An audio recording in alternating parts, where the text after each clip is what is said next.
The Million Worker March, the war against workers. Almost all of us, from wherever we've come, have something vital in common. We're engaged in the world of work. Some of us are members of unions, as am I, a proud card-carrying member of the National Writers Union, which is affiliated with the United Auto Workers.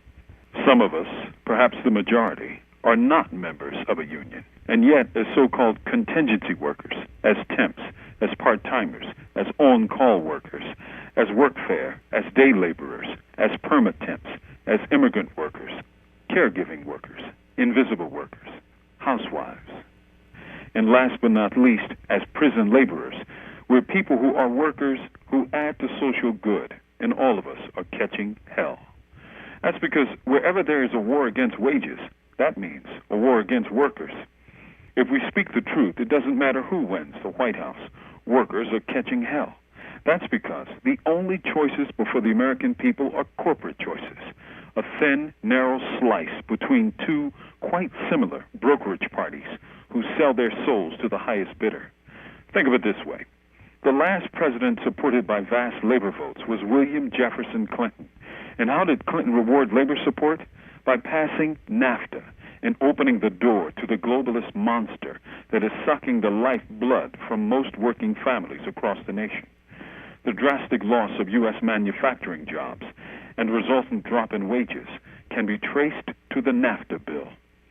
That's why a Million Worker March is so necessary, to break through the corporate gibble-gobble that now dominates the coming elections.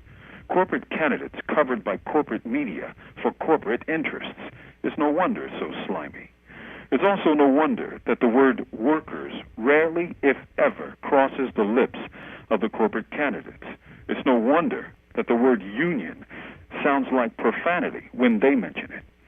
It is only workers that can or will defend the interests of workers, like universal health care for all people, a national living wage and livable retirement benefits, to bring democracy to the shop floor so that decisions about work are made by those who labor, like taxation that is progressive on corporations and the wealthy and relieves the burdens on the working class and the poor, like an end to wars waged for corporate America, like Iraq, like the immediate revocation of all anti-labor pacts like NAFTA, FTAA, the WTO, and CAFTA, the repeal of Taft-Hartley, and the repeal of the so-called Patriot Act.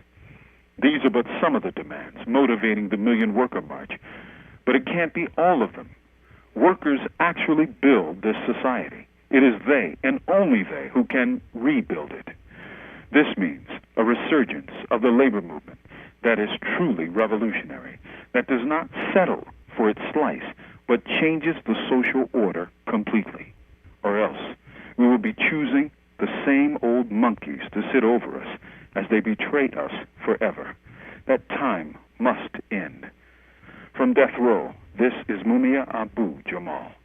These commentaries are produced by Noelle Hanrahan for Prison Radio.